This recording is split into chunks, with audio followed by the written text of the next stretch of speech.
How Hermetic Was Renaissance Hermetism by Voter J. Hanegraaff. Abstract. Based upon key publications by Paul Oscar Christeller, 1938, and especially Francis A. Yates, 1964, it has been widely assumed that an important Hermetic tradition emerged during the Renaissance and that Marsilio Ficino's Latin translation of the Corpus Hermeticum, first edition, 1471, was at its origin. This article argues that these assumptions need to be revised.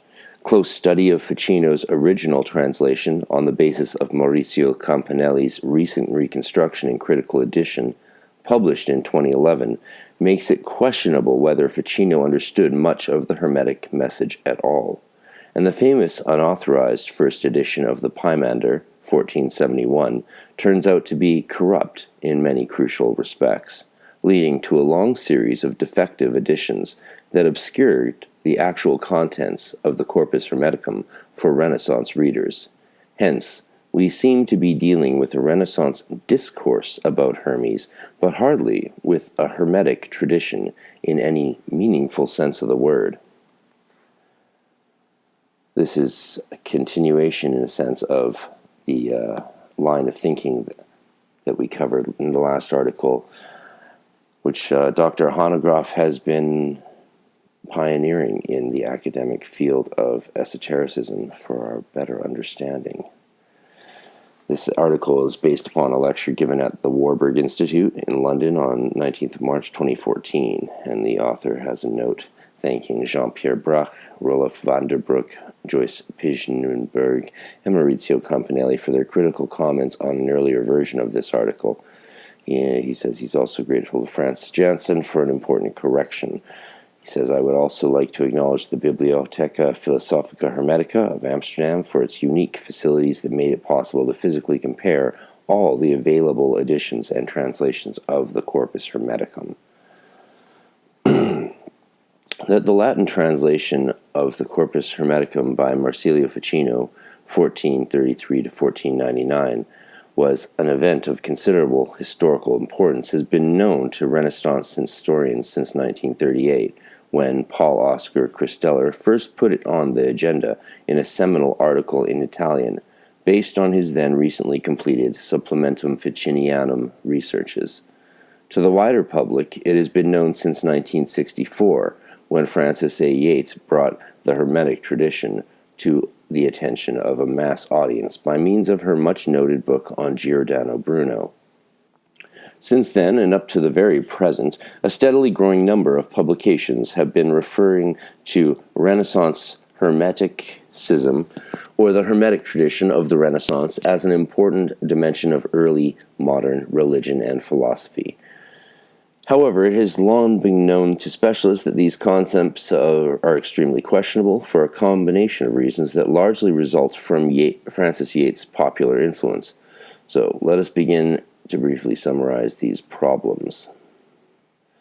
Also, another note, for instance, Merkel and Debus, Hermeticism and Renaissance, van der Broek and Hanegraaff, Gnosis and Hermeticism, Van den Broek and Van Hertem, from Poimanders to Jacob Boehme, Quispel, Die Hermetische Gnosis, Gentile and Gilly, Marsilio Ficino and the Return of Hermes Trismegistus, Gilly and Van Hertem, Magic, Alchemy, and Science, 15th to 18th centuries, the influence of Hermes Trismegistus, Treppel und Lehmann, Antike Weisheit und kulturelle Praxis, Hermetismus in der frühen Neuzeit, Molsau, Das Ende des Hermetismus, Lucentini, Pari, and Perrone Campani, Hermetism from Late Antiquity to Humanism, Kaminsky, Drew und Hermann, Hermetik, Abeling, Secret History of Hermes Trismegistus,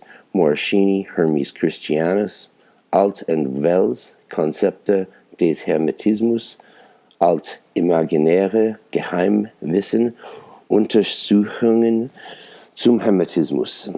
I know that's a crazy long list of books, but some of these sort of notes are, I think, the most important for us in the practical spiritual realms of Hermeticism to consider.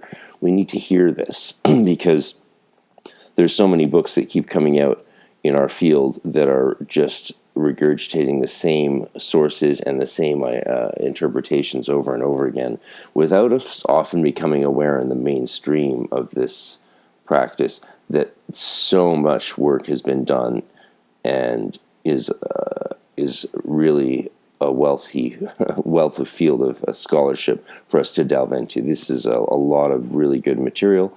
I've only even looked at some of it. There's a lot. So before you make maybe your final decisions on how you think all these things play out or what these traditions are, or especially the ones that we find ourselves a spiritual home in, maybe just go check more stuff out. As another note here, for detailed discussions on the points in the next section with proper reference to many scholars who have contributed to the debate over the half-century since Yeats' book on Bruno, see Hanegraaff, Esotericism and the Academy. Also see Beyond the Yeats Paradigm, Le Fin de la Tradition Hermetique, and Lodovico Lazzarelli and the Hermetic Christ. That's actually one I've been meaning to read. I have also made the argument in a webinar format available as The Revival of Platonic Orientalism, and that is on YouTube. I might link that for you. And The Real Hermetic Tradition, also on YouTube. Yeah, I'll link those up for you. All right, moving forward, part 1, from Hermeticism to Hermetism. A first problem is that none of the central figures in Yeats's grand narrative, Marsilio Ficino, Giovanni Pico della Mirandola, Giordano Bruno, can be convincingly described as Hermeticists, while those for whom Hermetism was, in fact, central, notably Lodovico Lazzarelli and arguably Cornelius Agrippa, were marginalized and discredited by her. In short, what Yeats calls the Hermetic tradition can hardly be called Hermetic at all. Insofar as we can speak of a real Hermetic tradition, her book did everything to conceal its presence while replacing it with something else that did not fit the label. To prevent any misunderstandings, there is certainly no reason to suspect Yeats of any conscious attempt at misleading her readers. Rather, as a typical pioneer, she seems to have been carried away by excitement about her discoveries and systematic questions concerning issues of terminology, definition, and demarcation just do not seem to have occurred to her at the time. The second problem is that Yeats presented Hermeticism as deeply grounded in astral magic. And remember that this means planetary, not in the sense that it's often used today. This allowed her to make sensational claims about magic leading to science that went against the grain of current assumptions among historians of science and caused great controversy in the academic climate of the 1960s and 70s. However, although Ficino's 1471 translation of the Corpus Hermeticum was supposed to stand at the origin of this entire revival of Hermetic magic, it so happens that it contains nothing that by any definition could be construed as magical at all. Few readers notice how skillfully Yeats manipulated them, and probably herself as well, into perceiving Hermeticism as thoroughly magical. By means of a pervasive overemphasis on the Picatrix, and notably a few short passages from the Asclepius that were concerned with the animation of statues. Her argument is seriously undermined by the fact that precisely those texts had been known throughout the Middle Ages, and the notorious God-making passages had been highlighted and discussed at length from Augustine to William of Auvergne and beyond. Note on this precise point, see Hanegraaff, Esotericism and the Academy, chapters 11 through 18 of that source text are quoted rarely or not at all by the Asclepius. That is, only CH1 is quoted 24 times in the text, mostly in chapter 3 and 3 times in footnotes. For the Picatrix, these numbers are 23 and 17, but for the Asclepius, they are 80 and 29. Of those, 80, at least 45, are to the passages on the animation of statues, and this number would expand considerably if one were to add the multiple references to, for example, God-making, idolatry, and bad magic. In short, What was new in the Renaissance, the corpus hermeticum, was not magical, and what could be construed as magical, the Picatrix and Asclepius, was not new. Of course, this does not mean that Renaissance magic is not a real phenomenon. It just means that there is nothing specifically hermetic about it. I think this is such a fascinating point. I remember this when this article came out. It was just such a mind blower, though it did follow on from his previous articles, looking at what we looked at last time, and also the one we'll look at next in this series on Renaissance Hermeticism, that considers the new term Platonic Orientalism. A term I don't particularly like, but there's an argument for it being more accurate than Hermetic in defining what was going on in the Renaissance. Thirdly, the interest in Hermetism among Renaissance intellects does not constitute an autonomous tradition, but was just one particular manifestation of a much more general phenomenon. Elsewhere, I have proposed to refer to it as Platonic Orientalism, the belief inherited from the patristic apologists in a very ancient wisdom tradition that supposedly originated in the Orient and had been passed on mainly through Platonism. Note Hanegraaff and the Academy, the centrality of the patristic apologists to the Renaissance Prisca Theologia and the Philosophia Perennis. The discourse has not received the recognition it deserves. A Hermetic, quote-unquote, version of this ancient wisdom narrative pointed to Hermes Trismegistus in Egypt as the earliest source of divine revelation, and is represented, for instance, by Lodovico Lazzarelli. An alternative Zoroastrian version pointed to Zoroaster in Persia, and is represented inter alia by Gemistos Plethon and Marsilio Ficino. Finally, a Mosaic version followed in the footsteps of the patristic apologists and pointed to Moses among the Hebrews.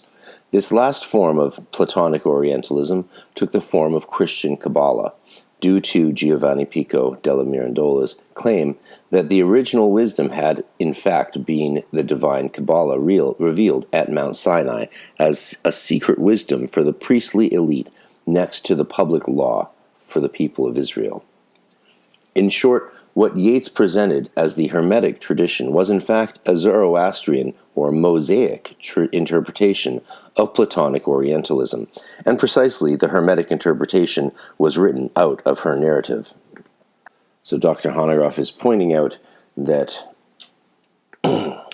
Frances Yates, in fact, excluded the thing that she was trying to codify, or excluding what was unique about Hermeticism as she defined the grand narrative of what the Hermetic tradition meant historically. Because, if we see all these other parallels going on in Zoroastrianism and Mosaic Judaism, well, that does sort of change things from being primarily Hermetic and coming out of this one core Hermetic series of documents as revolutionary to the Italian Renaissance and the intellectual and spiritual thought of that time. That if you see a multiplicity of sources, you can't just take one of them and cherry pick it and say, oh, see, this is what defines that period, when in fact there's a whole bunch of things that actually were doing a relatively similar action upon culture and thought.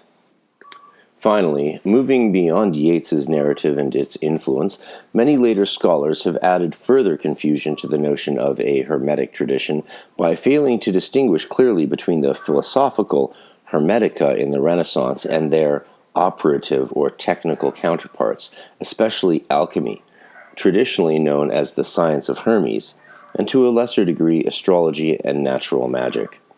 If any text can become Hermetic merely by virtue of being attributed to Hermes Trismegistus, while texts with perfectly similar contents that happen to be attributed to some other authority are thereby excluded from the Hermetic tradition, the terminology becomes an empty shell.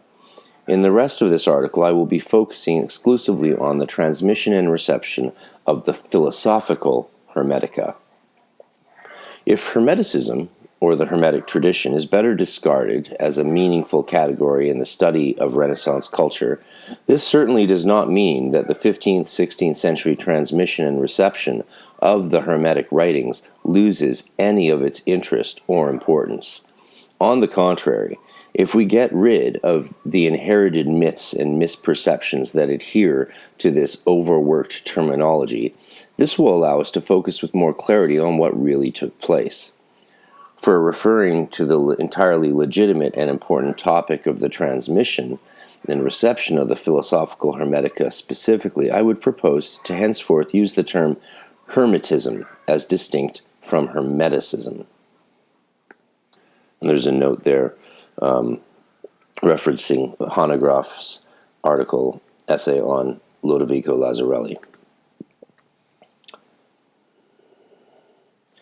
What is it that Renaissance readers were reading? In the remainder of this article, we shall be focusing on a question that would seem to have been neglected but is important to investigate in this context.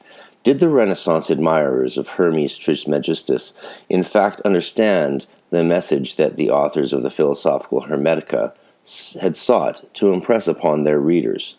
If the answer to this question turns out to be yes, then we might still be dealing with a specific tradition of Hermetism passed on from antiquity to the Renaissance, although this tradition will surely look quite different from Francis Yates's Hermetic tradition. On the other hand, if the answer is no, then it cannot be said that the transmission and reception of the Hermetica resulted in a tradition in any meaningful sense of the word. We are then left with only a Renaissance discourse about Hermes. I know at this point some people are thinking, oh no, this is a threat to my understanding of the Yatesian view of the Hermetic tradition and its importance in the development of science. But look at what also the scholarship brings into relief. If we follow Hanegraaff's train of thinking and his arguments, what that also frees us from is the idea that there was this Hermetic movement that brought magic to the fore at that time through the discovery of the Corpus Hermeticum. But we get to realize that her marginalization of people like Lazzarelli and Cornelius Agrippa and the magical texts of the Picatrix and Asclepius lets us know that there was more common magic going on, that Hermetism didn't own the magical revolution. And so we regain an understanding of the importance of these other players and these other texts that were marginalized by Francis Yates's reading. Before exploring the central question just formulated, we should be clear about the background knowledge or background assumptions about Hermes Trismegistus that were already available to Renaissance readers on the eve of Ficino's translation. These seem to fall under two heads. Firstly, the idea that Hermes Trismegistus was a supreme authority in the domain of the so-called occult sciences was, of course, nothing new in the 15th century. As already mentioned, he had been known for many centuries as the author of the textual corpus that is often referred to as the operative or technical Hermetica. For an overview of that, see Hermetic Literature 11 in Lucentini and Perone Campani, and many contributions to Lucentini, Pari, and Perone Campani in the book Hermetism. Where were we? The disputed question was whether such knowledge was licit or not, particularly in view of the obvious resonance between astral magic and the animation of statues praised by Hermes in the otherwise non-operative but philosophical Asclepius. This is what made the Asclepius 23-24, 37-38 so controversial that Francis Yates got seduced into presenting those passages as the core content of the Philosophical Hermetica. Secondly, Hermes' status as one of the most ancient proponents of ancient wisdom and a pagan prophet of Christian doctrine was hardly new either. He had already been mentioned in this capacity by Lactantius and Pseudo-Augustine, Quid Vultius, followed by a range of Christian authors through the Middle Ages. For some of you who might not know, when someone's referred to as like Pseudo-Augustine or Pseudo-Dionysius, it's the same process that we see going on in the epistles of St. Paul in the New Testament. the later epistles were not written by Paul, but attributed to him in honor of him, just like Pseudo-Augustine is people writing in the spirit of Augustine. It's sort of like covering a pop song as a cover artist these days. It's not a secret that you didn't write the song, whether you give credit or not. If someone sings the song Hey Jude, they don't need to remind everyone alive that this is a cover of the Beatles. We all know that. So it's sort of like that, though sometimes you would make mention that it is pseudo or in honor of. In short, it was against the background of an already well-established reputation, whether positive, negative, or ambivalent, that Cosimo de' Medici expressed to the young Ficino his desire to read the newly discovered works of Hermes Trismegistus before his death, giving them priority even over Plato. Cosimo must have expected great things from the Pymander, not just another reaffirmation of Hermes' wisdom or reassurance about his orthodoxy, but some new spiritual insight or revelation that might help him in making his imminent transition from this world to the next. What, then, did he find? What indeed could have been found? It is at this point that the situation gets very complicated. To get an idea of what Cosimo and later Renaissance intellectuals were reading, nothing might seem more natural than to consult the first edition of the Corpus Hermeticum, published as Liber de Potestate et Sapientiae Dei, or Pymander, in Treviso in 1471. After all, this is the famous edition that has been highlighted by countless scholars as the very fond et origo of Renaissance Hermeticism. However, when the Italian scholar Maurizio Campanelli began reading the 1471 Treviso edition closely in 2002, he made a surprising and disconcerting discovery. As he formulates it in his groundbreaking recent study on Ficino's Pymander, the number of passages of which I failed to really understand the significance followed one another at a disquieting pace. It's from Gentile and Campanelli, Premessa X. So 10th page of the premise of that book. In other words, much of the Latin just did not make any sense. Initially, the suspicion fell on Ficino himself. Could it be that his translation for Cosimo, finished in 1463, had been as bad as this edition would seem to suggest? However, a crucial manuscript from 1466, heavily annotated with corrections in Ficino's own hand, showed otherwise. Campanelli's meticulous reconstruction eventually led him to a different conclusion. Ficino himself never tried to get the Pymander printed, which makes one wonder how important he really found it.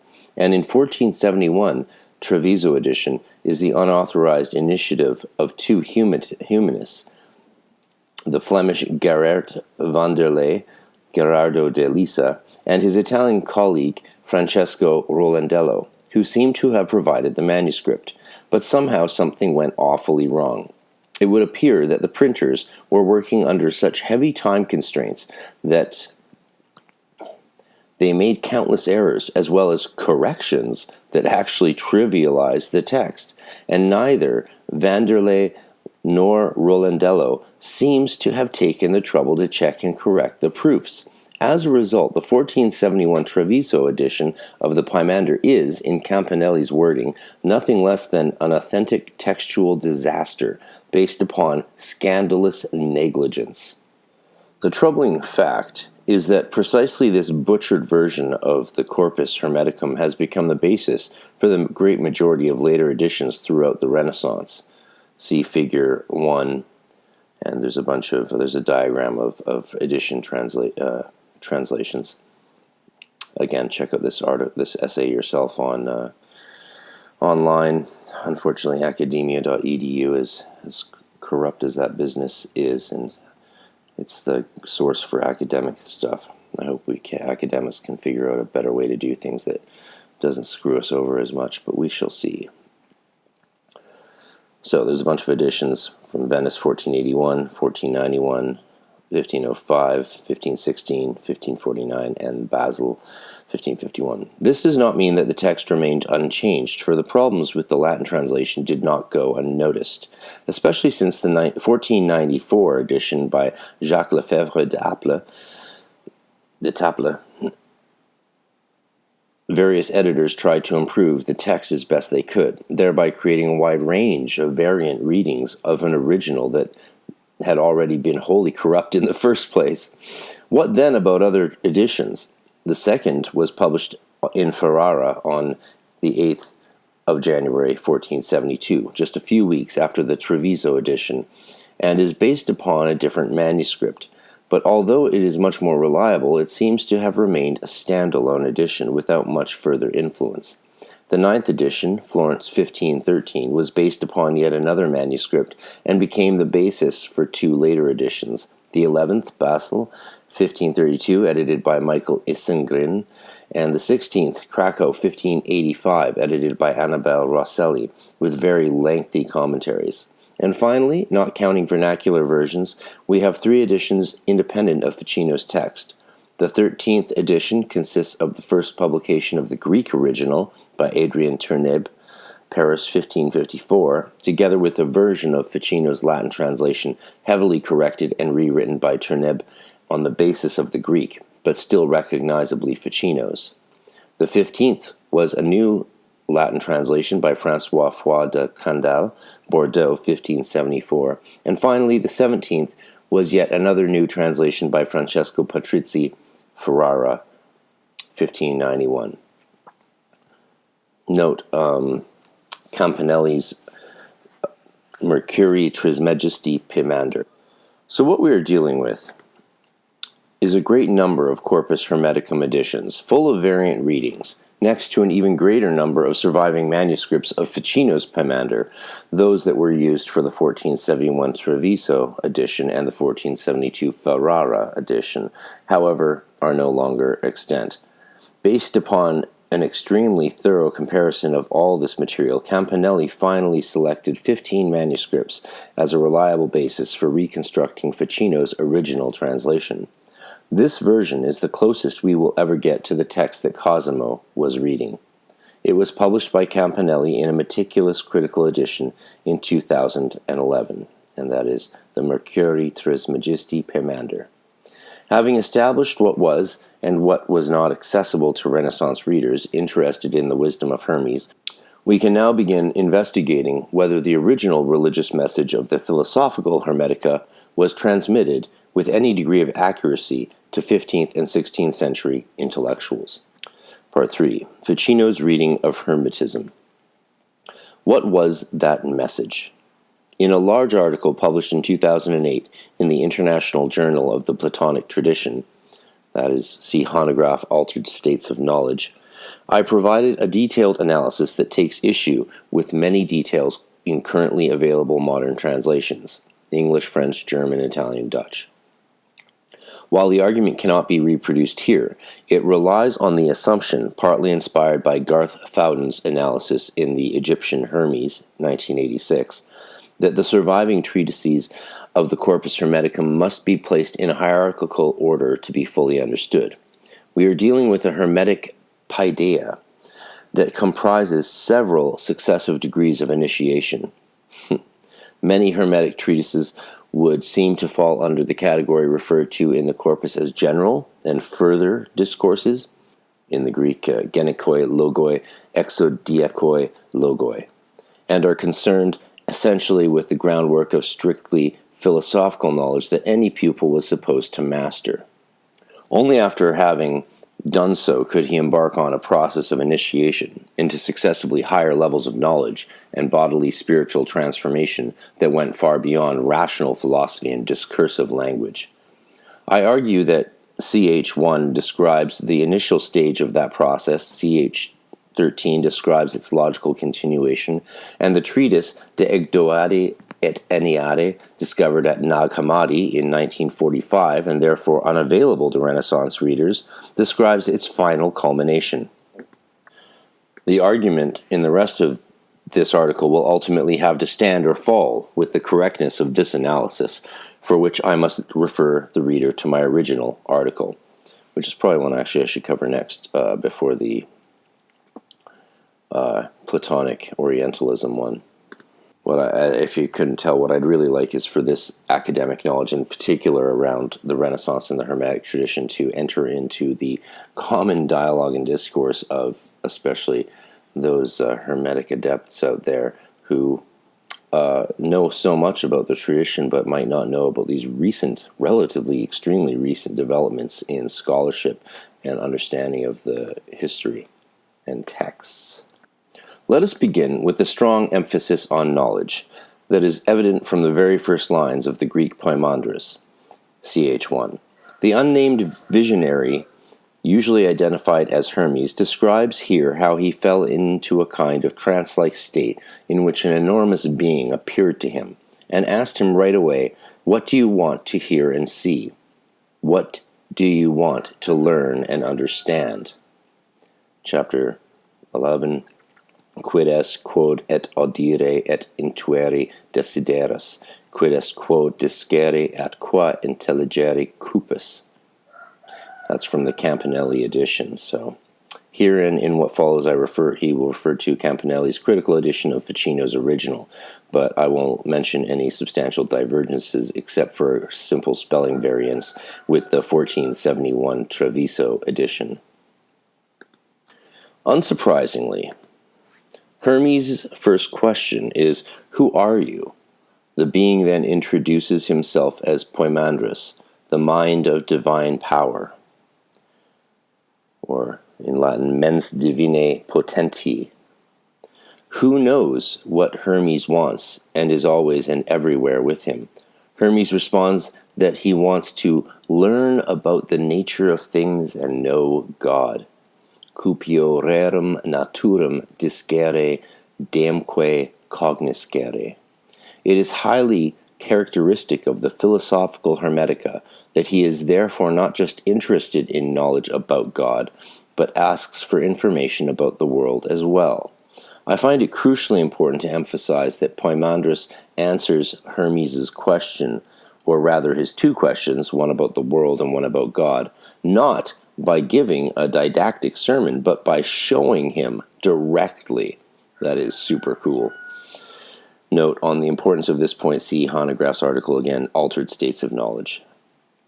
First, he causes him to see in his mind's eye how the world has come into existence, and then he holds Hermes' gaze for a long time until the penny finally drops.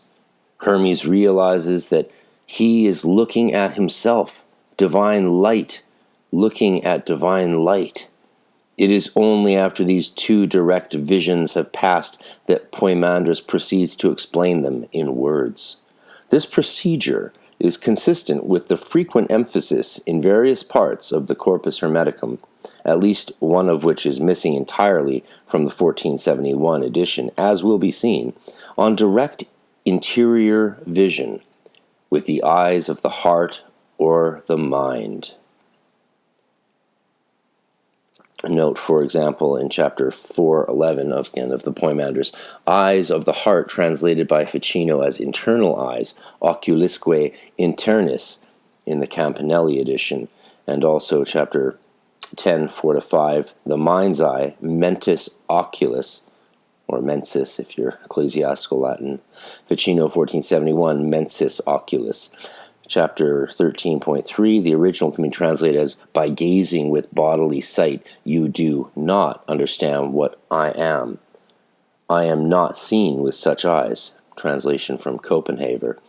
But the entire sentence, cernis me oculis fili, quando vero meditaris intensis corpore atque aspectu non oculis hisce videor, is missing in the 1471 Treviso edition.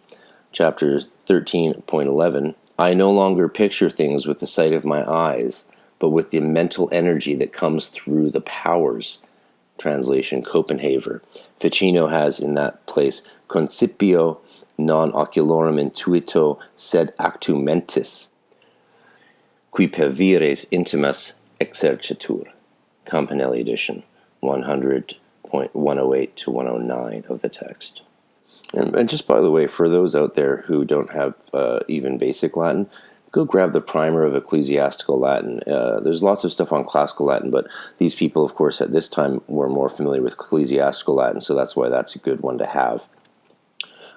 It's not hard to get a basic understanding of it, especially since it's the father of Romance and Germanic languages, which we all come from here mostly.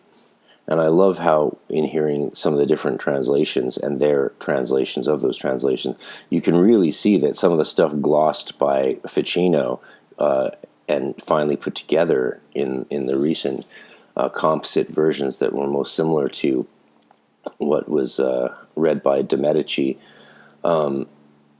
it shows variations that are seriously significant to anyone practicing any spirituality based on these texts, especially if you think of things in terms of astral magic and visions. And I'm conflating, I know, astral magic versus astral work that we use it now in modern talk.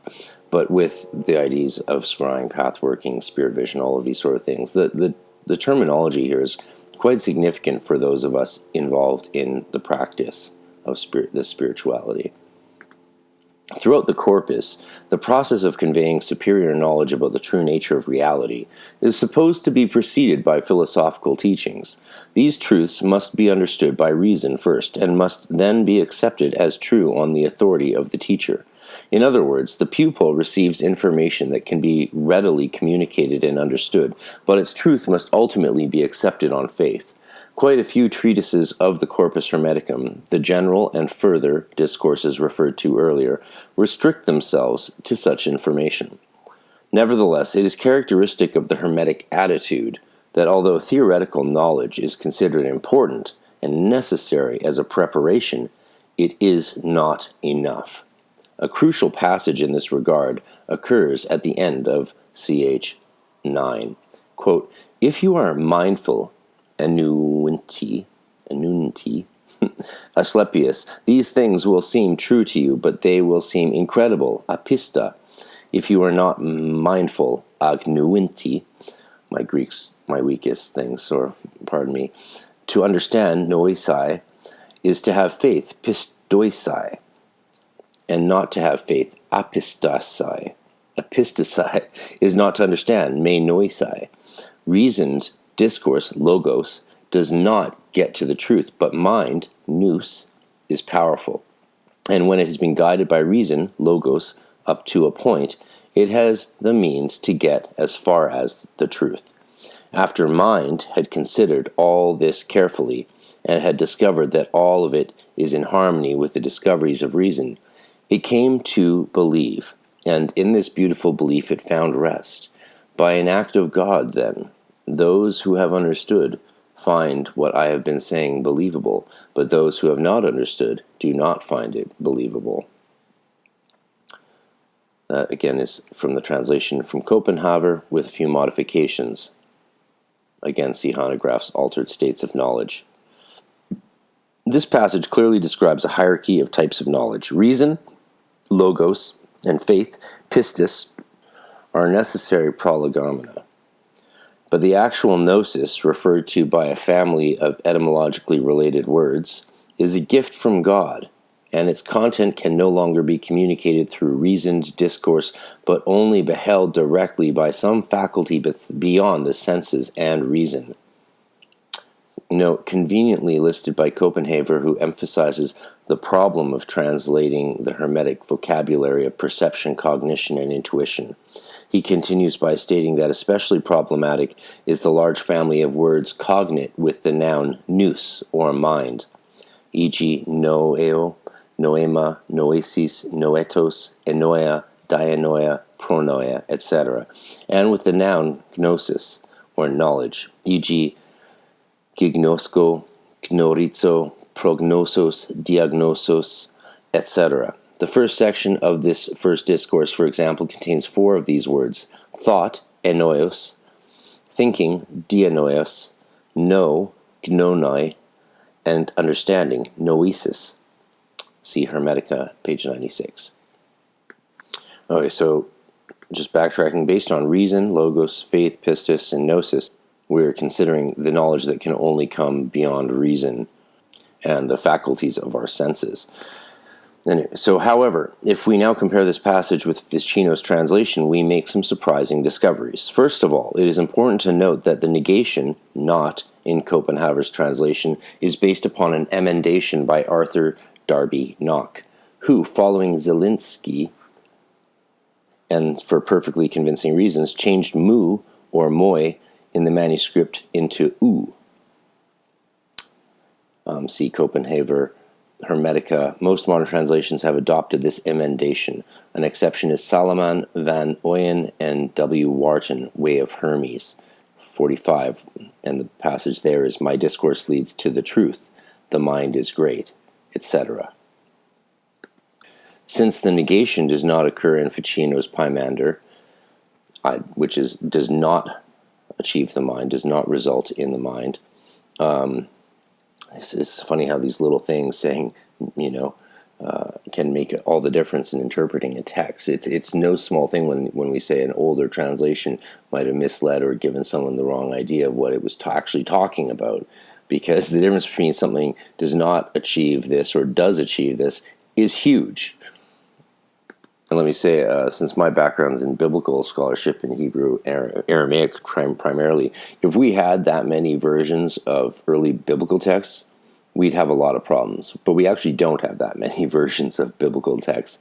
They're much more consistent than the plurality that we see amongst the Corpus Hermeticum in such a short period of time, which is sort of paralleled in stuff. If you see how many versions of the Book of Mormon there is in a very short period of time. While with a lot of older texts, what we have is what we have, and that's all that exists. Okay, so going back, since the negation does not appear in Ficino's Pymander, he had no other option but to try somehow to translate the sentence in a positive sense. Sermo siquidem meus ad veritatem usque cucurit. The results are far-reaching. The word logos no longer means reasoned discourse in general, but is seen as referring simply to the discourse, sermo. And that's so see the Campanelli edition for that, and also as rendered by Copenhaver, who seem to have chosen to combine both possibilities mentioned by Nock and Festugiere, i.e. discourse and reason. See Nock and Festugiere, Corpus Hermeticum, Volume 1, page 105, note 36, discourse, pare sans envie, long. No, I'm not going to do all that French right there, because French is also weak for me. But it's worth noting that in the French, the word intuition is used in that translation of the text.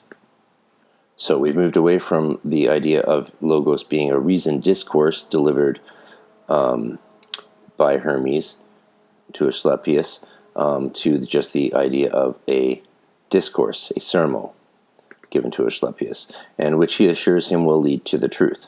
As a further result, there is no longer an opposition between reasoned discourse, logos, and the superior power of mind, nous, either. Ficino simply starts a new sentence, which states that the human mind is powerful, and repeats once again that Hermes' discourse will lead to the truth. Mens quoque ampla et a sermone ad certum quidem deducta veritatem attigit. It is important to be clear about the effect of all of this.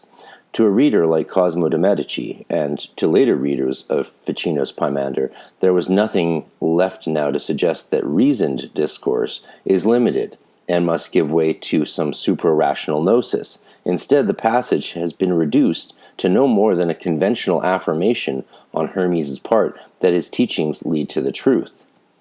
Yeah, the idea that the text is saying logical discourse will take you to the truth versus the idea that you have to go beyond logical discourse and your senses to find the truth. Very, very different things to say indeed. Particularly clear examples of the original Hermetic message of gnosis as superior to reasoned discourse. There's a lot of people out there who are going to like this. I'm going to say it again because it's so crucial. Particularly clear examples of the original Hermetic message of gnosis as superior to reasoned discourse are found in the next treatise, CH10. In section 9, we find the basic point stated succinctly and without ambiguity. Gnosis is the goal, telos, of episteme. Episteme is knowledge. Again, sort of. Gnosis de estin epistemes de to telos. Garth Fowden has emphasized the importance of such statements for understanding the Hermetic message. See Fowden, Egyptian Hermes 101. But unfortunately, it seems to have been lost entirely on Ficino. So yeah, this is all stuff Francis Yates didn't know. Similarly to the modern translations by Nock and Fustigier, Copenhaver and Salomon, he simply writes cognitio scientiae terminus, and scientia, in turn, is a gift from God, Dei donum. Again, it is clear that he missed the specific connotations of gnosis. A bit earlier in the same treatise, the pupil says that Hermes' teachings have filled him with a good and very beautiful vision that almost blinds him. But Hermes responds that the ultimate vision is even more profound. Quote, "We are still too weak now for this sight. We are not yet strong enough to open our mind's eyes and look on the incorruptible, incomprehensible beauty of that good. In the moment when you have nothing to say about it, you will see it, for the knowledge of it is divine silence and suppression of all the senses. One who has understood it can understand nothing else, nor can one who has looked on it look on anything else or hear of anything else, nor can he move his body in any way. He stays still, all bodily senses and motions forgotten." That's from CH 10, 5-6 in the Copenhaver translation. Please note that nothing is said about the content of this gnosis. The text emphasizes that not only is it utterly beyond words, but it requires the suppression of all bodily senses as well. We already saw that in CH1, the pupil sees a vision whilst being in a sleep-like trance, and here too we get the picture of superior knowledge conveyed in an entranced condition. Indeed, Hermes introduced the passage by the observation that those able to drink somewhat more deeply of a vision often fall asleep, moving out of the body toward a sight most fair, and continued by emphasizing that only when all sensory knowledge is forgotten is it possible to somehow behold, not strictly speaking, the vision of the ultimate, for it is not visual, but something that is somehow perceived by a different spiritual sense. Again, there is the emphasis on the fact that God cannot be perceived by the senses, described by words, or analyzed by reason. See, contrasted with the chapter 10.9, the clearest examples of the Hermetic emphasis on gnosis as a superior type of ecstatic knowledge, beyond the senses, words, and reason, appear in the Discourse on the Eighth and the Ninth, discovered at Nag Hammadi in 1945, and therefore not known in the Renaissance. An explicitly initiatic text, like CH 13, it vividly describes how teacher and pupil give stammering expression to a direct non-visionary vision, which they are utterly unable to express in words. For how the Discourse on the Eighth and the Ninth transforms our understanding of the Hermetic message, see in particular Mahe, Hermes, Hermes et O Egypte, Fowden's a great one of my favorite scholars, Egyptian Hermes, and Hanegraaff, Altered States. The ritual dimension of the Hermetic paideia is central to the recent monograph by Anna van den Kerchove, La Voix de Hermes. It is not necessary here to go into the details of how Ficino translated the passage, although these are interesting. More relevant to my present argument is a point that might seem somewhat trivial at first sight, and may have been overlooked precisely for that reason: the similarity in terms of content with Platonic descriptions of divine beauty. Take Diotima's famous description from Plato's Symposium, here in the translation by Michael Joyce. And before I give you this bit from Plato, the Latin that I skipped over and the issues of what was and wasn't said in Ficino's 1471 edition is really worth looking at in the footnote. So I encourage you to, this is an article that every Hermeticist should really take seriously, along with the other Hanegraaff ones I've covered and will cover in this series on focusing on the Italian Renaissance. So from the Symposium by Plato, "And now, Socrates, there bursts upon him that wondrous vision which is the very soul of the beauty he has toiled so long for. It is an everlasting loveliness which neither comes nor goes, which neither flowers nor fades, for such beauty is the same on every hand, the same then as now, here as there, this way as that way, the same to every worshipper as it is to every other. Nor will his vision of the beautiful take the form of a face, or of hands, or of anything that is of the flesh. It will be neither words nor knowledge, nor a something that exists in something else, such as a living creature or the earth or the heavens, or anything that is, but subsisting of itself and by itself in an eternal oneness, while every lovely thing partakes of it in such a sort that, however much the parts may wax and wane, it will be neither more nor less, but still the same inviolable whole." Parallels such as these are relevant because for a Platonist and believer in the Prisca Theologia such as Ficino, the Hermetic passage would be quite obviously about the very same experience evoked by Diotima. I want to make a little academic point here. It's very important to not confuse two different ways of thinking. It's very different to say that this Platonic passage is the same experience or describing the same experience as the Pymander. That's not what's being said. What's being said is, as Hanegraaff imagines Ficino in his time and place, knowing what he knew, it would for Ficino describe something that he would perceive as the same. It's super simple to conflate those two things, but the difference is between an understanding that would loosely equivocate two things that might not be describing the same thing at all, because they might not be, versus saying that they would, in Ficino's mind, be describing the same thing. Both passages speak of a vision that is not a vision, that is, it is perceived by the mind's eye rather than in visual form by the eyes of the flesh, by means of which one perceives the ultimate beauty of the divinely good and true. This reality is called incorruptible by Hermes and described as neither coming nor going, neither flowering nor fading by Plato. Hermes says that it cannot be expressed by words, and Plato writes that it is neither words nor knowledge. And finally, both texts make clear that it is different from anything that can be perceived by the bodily senses. The only minor difference is that the Hermetic passage emphasizes somewhat more strongly that the person who has the vision will be in a trance-like state at that moment. But even in that respect, as a Platonist such as Ficino, familiar with the Phaedrus, would have no problem drawing the connection with Plato's discussion of the erotic frenzy, see below. My point here is that once Ficino's Plato translations had become available, Renaissance readers would have no particular reason to interpret the Corpus Hermeticum passage in terms of some specifically Hermetic appeal to gnosis. Most probably what they believed to be reading was a reference to the Platonic vision.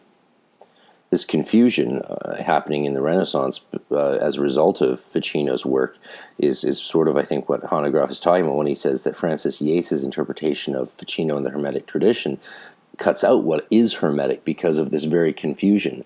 In Ficino's translations, we have a conflation of the Hermetic understanding through the corpus with the Plato's visions in the Phaedrus. So we lose what is different about the two. We lose what Aristotle would find most interesting in a way. The emphasis on gnosis as a superior kind of knowledge is particularly strong in the most explicit initiatic text of the Corpus Hermeticum, ch. 13. Here, Hermes refers somewhat mysteriously to the wisdom of understanding in silence. It always makes me think of, the Egyptian god Harpocrates and our own tradition around silence and the sign of silence to pass over Choronzon and the abyss. And emphasizes that the secret of the lineage between God and man cannot be taught. When Tat keeps pressing him for the secret of spiritual rebirth, he finally responds by stating that something very strange has happened to him. Quote, "What can I say, my child? I have nothing to tell except this. Seeing within me an immaterial vision that came from the mercy of God, I went out of myself into an immortal body, and now I am not what I was before. I have been born in mind. This thing cannot be taught, therefore I no longer care about that composed form that used to be mine. Color, touch, or size I no longer have. I am a stranger to them.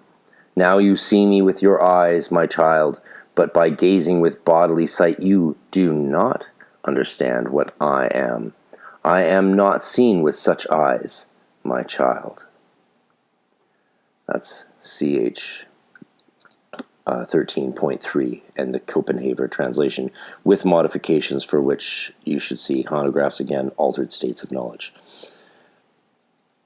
Ficino's Latin does state that Hermes' mortal body has been changed into an immortal one, in corpus sum immortale translatus. That the mystery of this transformation cannot be taught, hoc mysterium non docitur, and that his new constitution cannot be seen, touched, or measured. Very significantly, however, the entire closing sentence of the passage, "Now you see me, my child," about incorporeal vision, is absent from the 1471 edition of the Pomander altogether. Wow, that's so hardcore. The sentence did not occur correctly in Ficino's Greek manuscript in the second edition of 1472, and is reintegrated properly by Campanelli in his reconstruction of the text. Clearly, therefore, this is a particularly glaring example of the corrupt state of the 1471 edition. The result is that Hermes' striking emphasis on transcendental vision was largely lost to the readers of the Editio Princeps and all the later editions based upon it. So this is just one of the things I love about scholarship, and the importance that we need to keep the scholarship alive and well. Because think about it, without all this work being done, we'd still think that the Corpus Hermeticum, like Cosimo de' Medici got to read it from Ficino, was really perhaps just a rehashing or another version of Platonic vision and spiritual experience, which was grounded in reason, rather than the idea that there's some sort of trance-like state that you had to go into, that you had to move beyond all of your physical senses and your physical eyes and have some experience that went beyond reason into true gnosis. That idea would be absent were it not for this work by academics and translators and serious scholars, funded by universities and whatever students like you and me who help support their work. You can make sense how Francis Yates could look at the reasoned discourse interpretation of the poor translation and see how Hermeticism led to the development of science. Because cutting out the idea that we had to move, that the purpose was to move beyond reason into gnosis, beyond senses, that's a very different spiritual message than the sort of early proto-scientific development argument of the Hermetic tradition leading into the Enlightenment. It's just worlds apart. Further on in the 13th treatise, Tat is granted the spiritual rebirth he has been asking for. He describes how he has now gained the superior power of mental perception, referred to earlier, by means of which he now experiences a kind of cosmic unity with all that exists. And note that the very same experience had been promised to Hermes in the impressive cosmic passage of CH 11:19-20, where it was presented as indispensable for attaining true knowledge of God. And that passage in CH 11:20 states repeatedly that one cannot know God unless one attains this very specific type of perception. Quote, "Since God has made me steadfast, Father, I no longer need picture things with the sight of my eyes, but with the mental energy that comes through the powers. I am in heaven, in earth, in water, in air. I am in animals and in plants, in the womb, before the womb, after the womb, everywhere." CH 13.11, Copenhagen translation, but Hanegraaff here replaced tranquil with the word steadfast. Interesting. Ficino's translation leaves out Tatt's mention that when he has been made steadfast, Greek aklines, but correctly renders the opposition between visual and mental perception, concipio non oculorum intuito sed actum mensis. For some reason, he translates womb as body, in corpore ante corpus atque post corpus.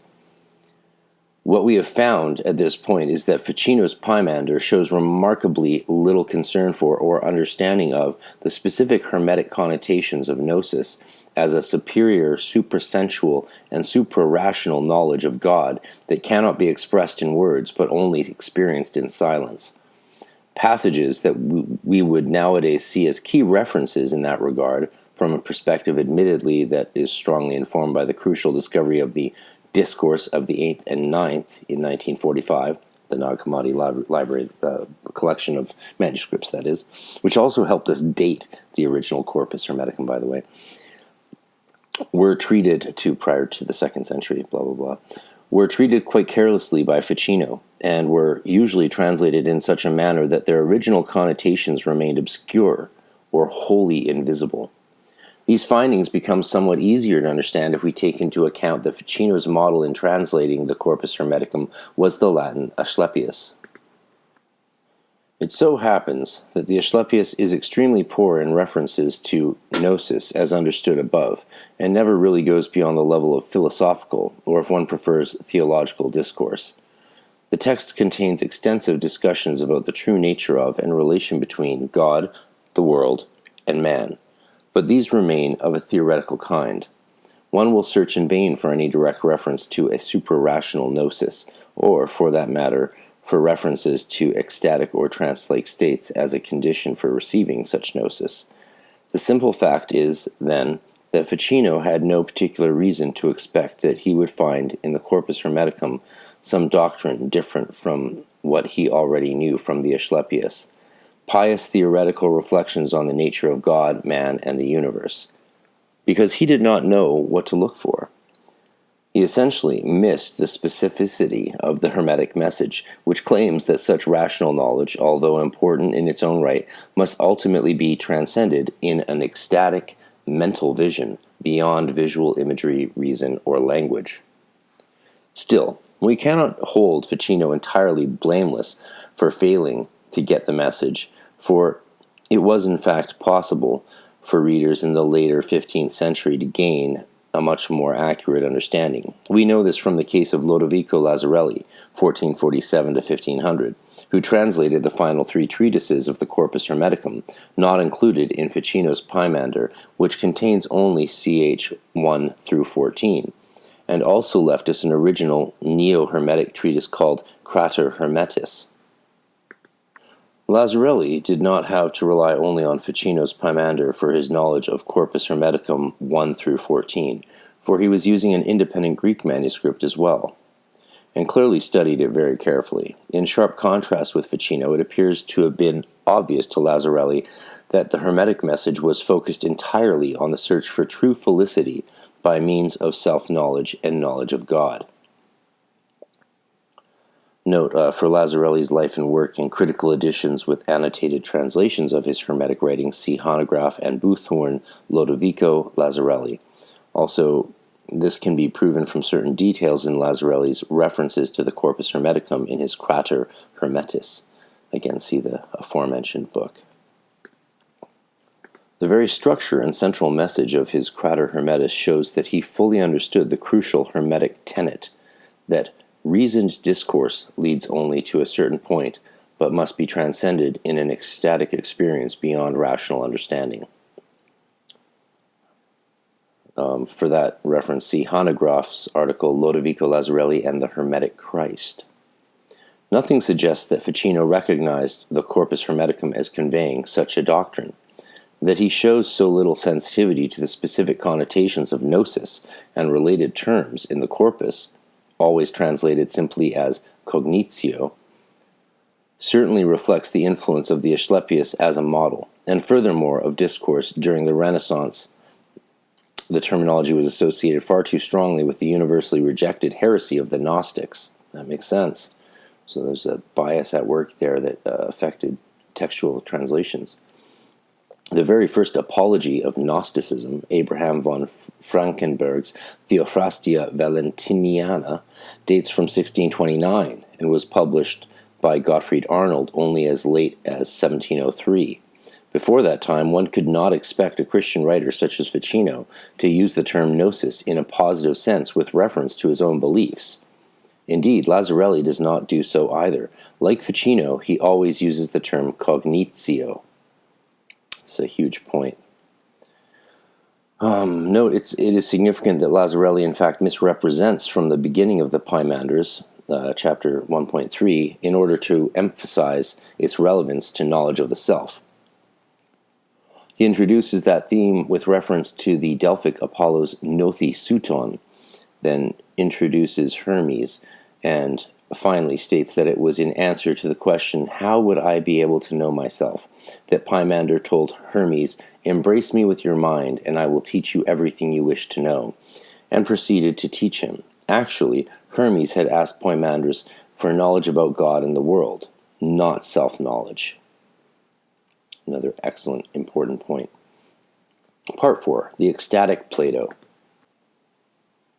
In spite of the factors mentioned above, it is still somewhat remarkable that Ficino missed the message of the philosophical Hermetica, and philosophical is in quotations there because you could also call it theological. This is one of the key points in argument between philosophy and theology. A lot of people who think that they are distinctly separate are always wrong, because most of the sources they point to as core philosophical antecedents are just as easily categorized as theology as philosophy. It's a very, very new and artificial distinction between the two. Actually, once I asked my supervisor, I said, after having amassed a breadth of knowledge on all of this and gone ad nauseum into the subject, I said to him, what is the difference ultimately between philosophy and theology? And he looked at me and smiled like I had finally asked a good question. And this was a philosopher who also had a degree in theology, but both. And he said, well, I guess you could say that the difference is that theology is just a bit more optimistic. I thought that was brilliant. So, philosophical Hermetica, given the fact that the basic idea, although expressed in a different context and with different terminology, became quite important to his mature metaphysics. As early as 1943, Paul Oscar Christeller pointed out the essentials in a brilliant chapter of his classic and still readable study, The Philosophy of Marsilio Ficino. The chapter is devoted to what Christeller called the internal experience, presented by him as nothing less than the living center of Ficino's metaphysics. See Christeller, Philosophy of Marsilio Ficino. Christeller's chapter discussed the frequent references in the Florentine philosopher's oeuvre to a heightened state of mind experienced independently of and even in opposition to all outward events bearing in itself its own certainty, and characterized by its gnotic claim of disclosing reality. Ficino's emphasis on such experiences has its foundation in a metaphysical framework basic to the Hermetic writings and shared by the entire Prisca Theologia tradition. In his Platonic theology, Ficino would describe it as follows, quote, as the Pythagoreans and Platonists believe, during the whole time the sublime soul lives in this base body, our mind, as though it were ill, is tossed to and fro and up and down, in a kind of perpetual restlessness, and is always asleep and delirious, and the individual moments, actions, and passions of mortal men are nothing but the dizzy spells of the sick, dreams of the sleeping, deliriums of the insane. But while all are deceived, usually those are less deceived who at some time, as happens occasionally during sleep, become suspicious and say to themselves, perhaps those things are not true which now appear to us. Perhaps we are now dreaming. And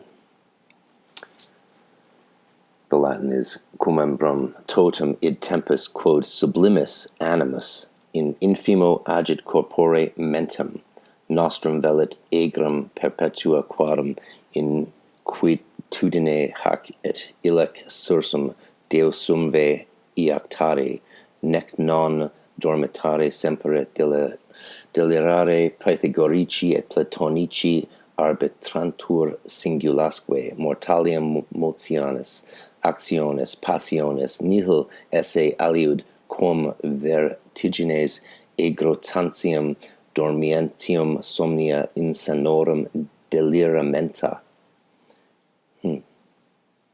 Wow.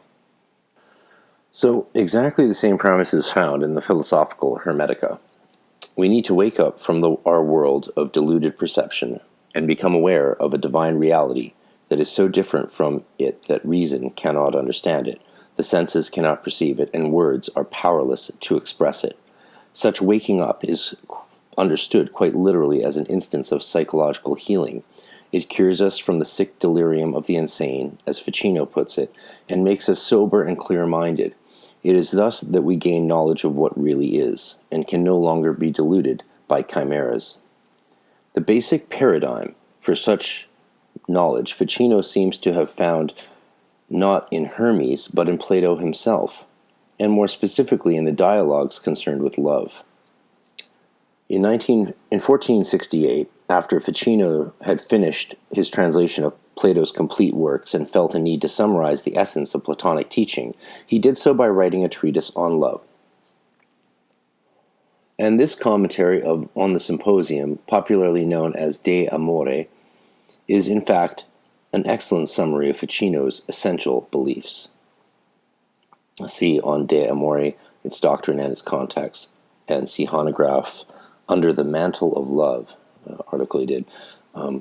Ficino's translation on De Amore and Plato is one of the first things I read back in the day. It's a good one. The Symposium, of course, contains the description of Diotima's famous transvisible vision, quoted above, and presents it as the ultimate goal of the soul's ascent. As suggested above, nothing requires us to assume that a Platonist like Ficino would have seen any difference between such a Platonic vision, on the one hand, and references to superior knowledge as found in Chapter 10 on the other hand. For Ficino, such knowledge was certainly not just an abstract and theoretical concept in the context of a philosophical metaphysics. On the contrary, the Platonic theology held the promise of an actual, concrete, and highly personal experience that the pious philosopher might hope to be granted one day as the ripe fruit of his spiritual contemplation. And, as in the Hermetic writings, the reception of such superior knowledge required an unusual, ecstatic, or trance-like state. Ficino did not need the Corpus Hermeticum to draw such connections. He could find them in the Phaedrus, and more specifically in Plato's description of the so-called Platonic madnesses, or frenzies, mania in Greek, translated into Latin as furor. Note on that is Plato's Phaedrus 244a to 245c, and also 249d, if you want to look in Phaedrus for the references. Socrates had explained to Phaedrus that there are 4 heaven-sent ways of being transported into a heightened state of mind, enabling a person to perceive higher things that remained hidden to normal consciousness. Firstly, we can be put into an erotic frenzy by beholding physical beauty. This awakens in us the desire for the ultimate and perfect beauty beyond physicality, as described by Diotima in the Symposium passage. Secondly, there is the prophetic frenzy, known from cases such as the Delphic oracle or the Sibyls, who seem to be out of their minds but actually have a superior vision of things to come. Thirdly, there is the hieratic frenzy induced by religious ritual, prayer and worship, which again induce a changed consciousness that brings us into contact with divine realities. And finally, there is the poetic frenzy. Poetry and music as well can induce ecstatic states in which we intuit realities not accessible to the normal, rational mind. Ficino referred to Socratic frenzies in many places of his work, and made occasional references to rare moments of ecstasy in which one might actually be granted a direct intuition of divine reality. Normal bodily functions, he implies, keep us from having such an experience, and if the experience occurs, therefore, it has the effect of temporarily suspending vital activity. In other words, if the supreme experience would last more than just a moment, the body would die. Hence, Ficino emphasizes that the moment of perfect illumination is always very short. In fact, it is like a moment out of time. For references in that, see Christeller, Philosophy of Marsilio Ficino. In Ficino's words, it remains so for only a brief while, just as a stone thrown upwards is said to stay in the air for just that brief while between ascent and descent. See Ficino, Theologia Platonica 13.5.3. Philosophy for Ficino was therefore more than just a rational pursuit and more than an intellectual one, at least according to modern understandings of that term. Note. In contrast, the standard medieval distinction between ratio and intellectus does imply a concept of intellectual understanding, which seems very close to what is here discussed under the heading of gnosis. Pay attention to that. Philosophy for Ficino was therefore more than just a rational pursuit and more than an intellectual one, at least according to the modern understandings of the term, right? Intellectual understanding could only attain its ultimate goal by going beyond itself, so to speak, in a direct noetic experience, beyond verbal expression. Ficino never refers to such an experience as gnosis, but I suggest that if the authors of the philosophical Hermetica could have read his work, they would have. Part 5. Gabriel de Priou and François Foix de Candalle. Tracing the ecstatic motif in the Renaissance, and the reception history of the Platonic frenzies more in particular, would clearly lead us far beyond the confines of Hermetism proper. If we restrict ourselves to the reception of history of the philosophical Hermetica, it should now be clear that none of the many editions based on Ficino's translation was capable of transmitting the Hermetic doctrine of gnosis to Renaissance readers. Note, this preliminary exploration is restricted to editions and translations. A general reception history of the philosophical Hermetica, focused only on the question of superior knowledge, or gnosis, would lead very far beyond what is possible in this brief article. And again, this article appeared first in Aries in 2015, I believe, but you can find it online. The situation hardly improved even after the Greek text was first published by François Tourneb in 1554, neither the new Latin translation published 2 decades later by François Foix de Candalle, 1574, nor the one by Francesco Patrizzi 17 years after that, 1591, contain evidence of a more acute understanding of the Hermetic message.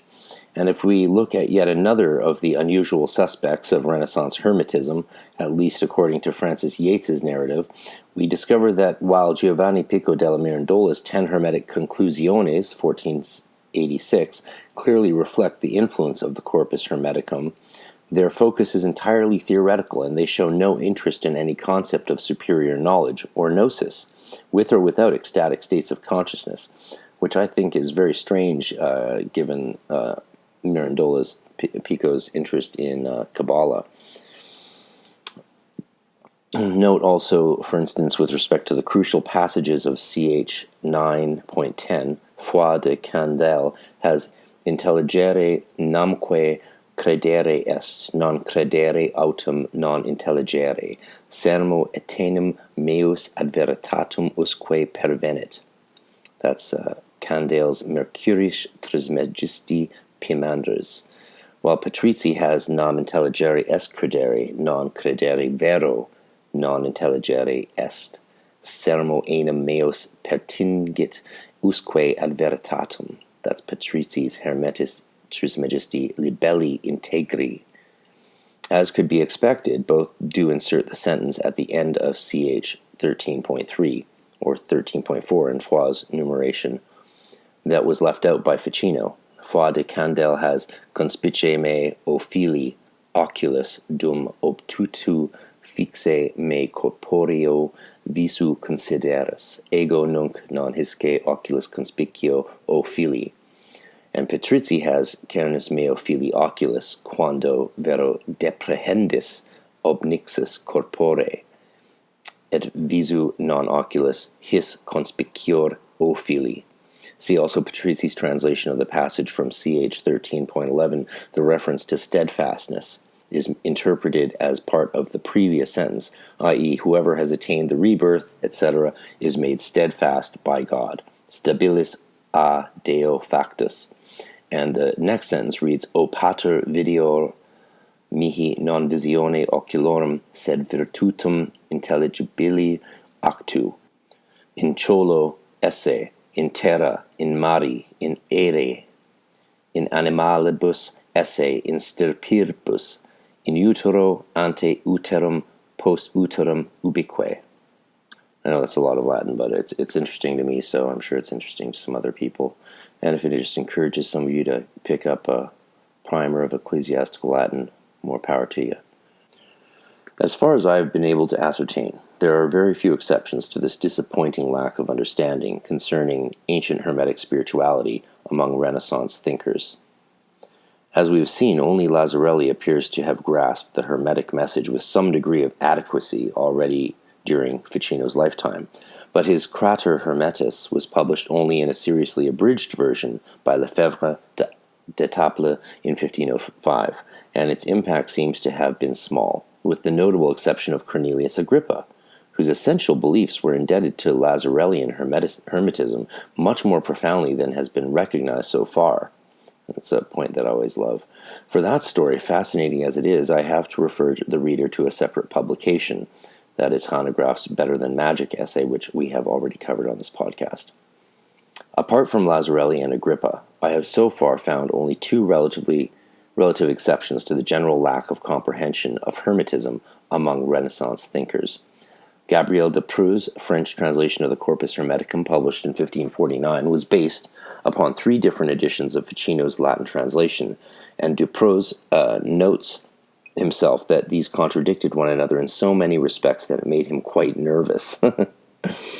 And there's a bunch of French about how nervous he got.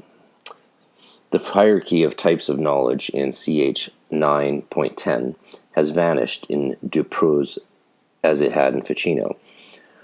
In the translation of CH 10.5, the original idea that perfect knowledge requires suppression of the senses is even changed by de Preux into its opposite. He writes that we need to apply all our senses to the task. Well, that's not a difference at all, is it? Perhaps most interesting is the case of CH 13.3.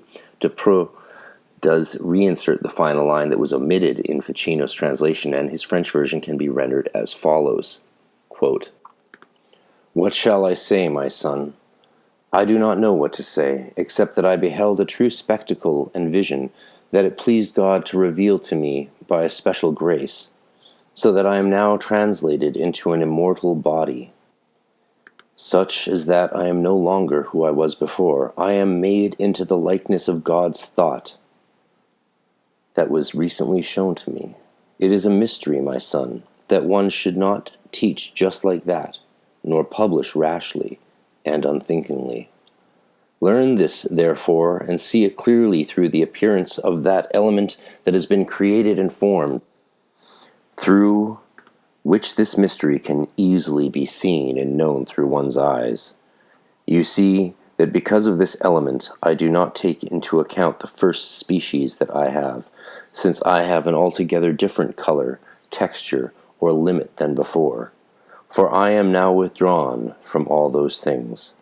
At present you see me with your corporeal eyes, my son, but if you are attentive with body and gaze to that on which you meditate, you no longer see with such eyes, but with internal ones, or ineternal ones. It's a sort of almost play on words there. Eternal ones or in eternal ones. Oh, it's not play on words, it's just a textual emendation that could be with such eyes, but with eternal ones or in eternal ones. So there you go. The details, eh?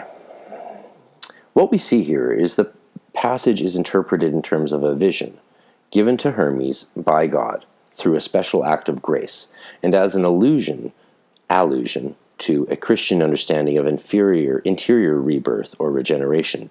De Preux added a marginal note of explanation to emphasize that point. Quote, he, Hermes, shows how the process of regeneration must take place through some vision that he showed him, being Tat, presumably.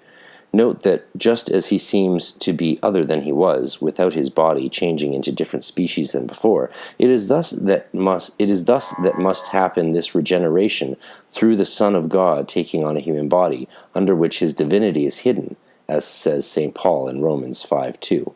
As for the passage in CH 13.11, De Preux rendered it quite nicely as follows, quote, I now see it well, my Father, and understand it not through the gaze of my mortal eyes, but through the power and virtue of my understanding, working through its interior forces. I am now in heaven, in earth, in the water, in the air, in all animals, in all trees, in all bodies, both when they were made and after they will cease to exist, and finally in every place. Note that the original reference of being before the womb, in the womb, after the womb, with its hint of transmigration or reincarnation, has been silently removed. The pupil now experiences himself as being present in all bodies. In sum, I would say that De Preux's translation, I don't know how to say that French name at all, De Preux, probably, translation reflects a certain degree of progress in interpretation of the Hermetic passage, although it is thoroughly Christianized. We can at least see now that a process of interior rebirth is taking place.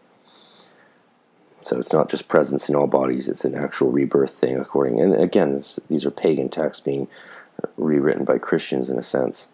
Some years after his Latin translation, and Christians who had polemical, heretical arguments against any form of gnosis or Gnostic thought, some years after his Latin translation in 1574, Frater de Candalle published an additional New French translation of the Corpus Hermeticum with very extensive commentaries under the title Le Pimandre de Mercure Trismégiste, 1579.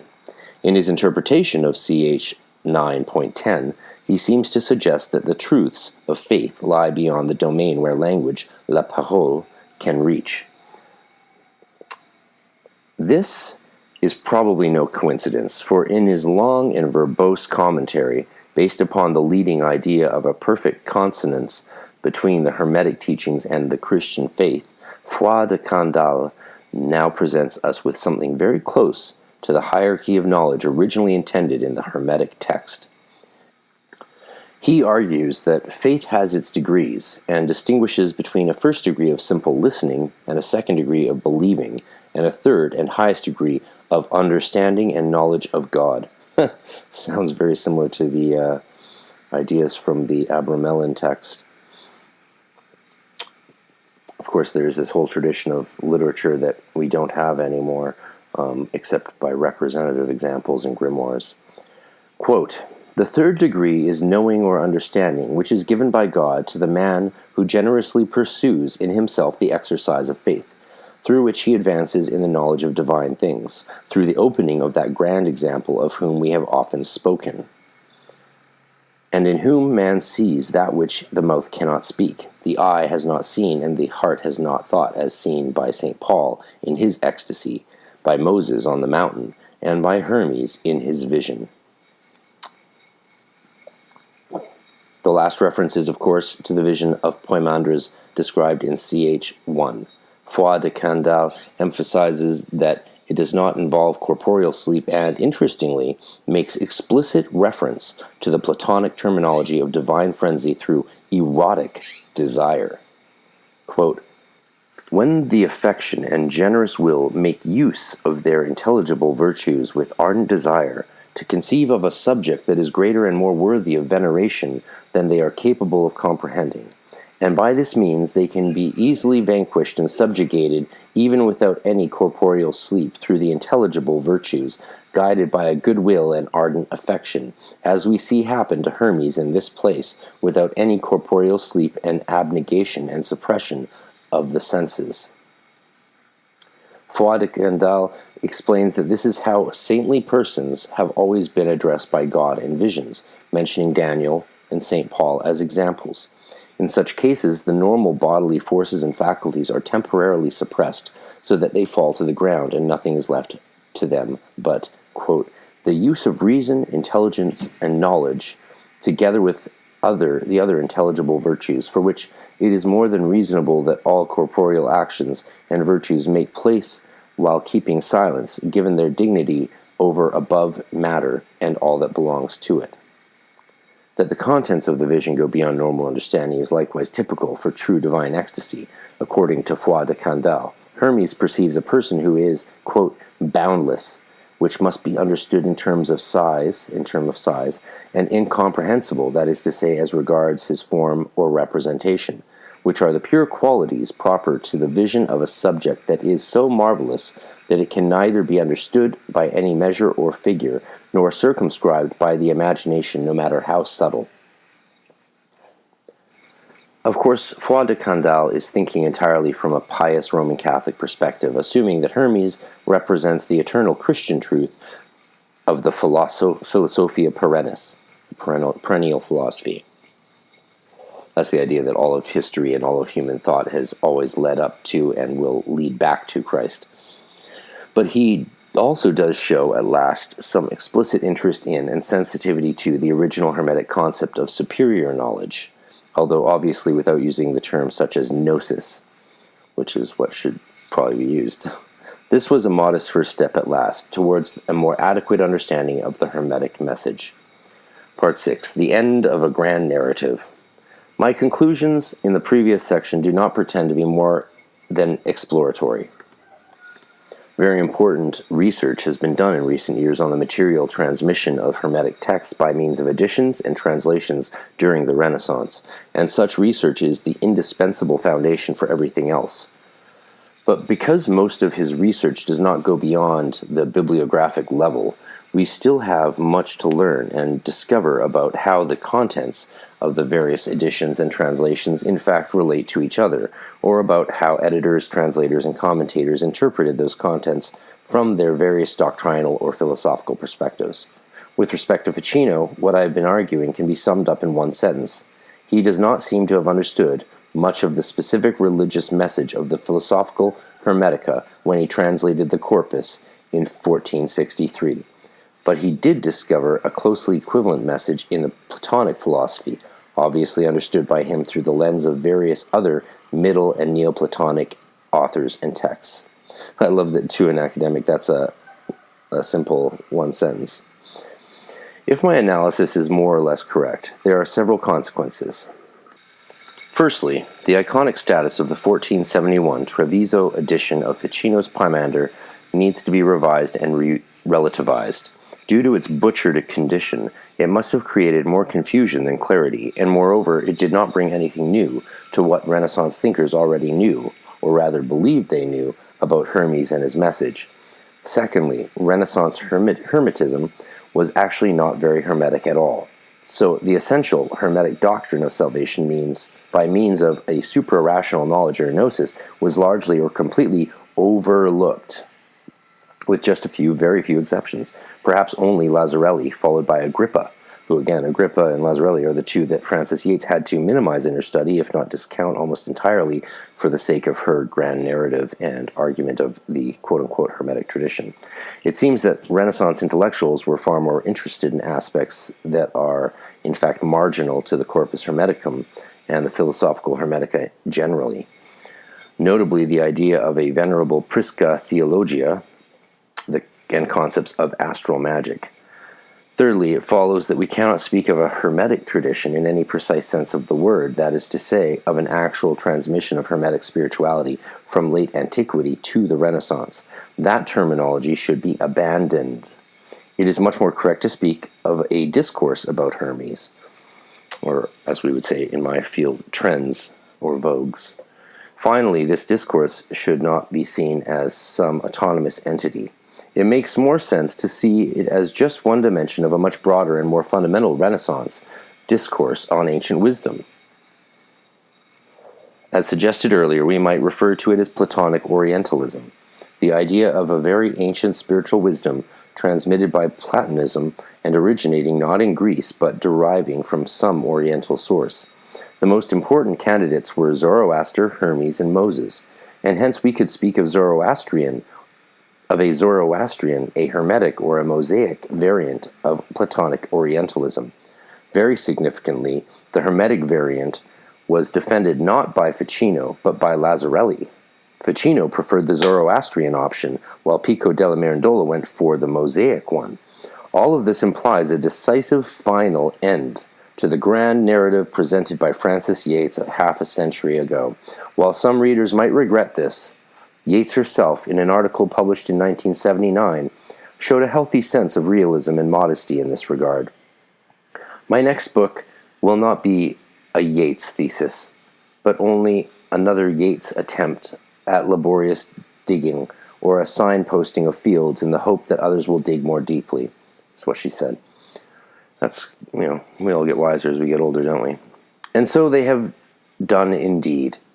If a deeper analysis of the Hermetic materials and their manner of transmission implies the demise of Frances Yates's Hermetic tradition, one has to believe that, whether grudgingly or not, she would approve of the fact. This is one of the greatest articles, along with a few others that I've been focusing on, and I hope you enjoyed it.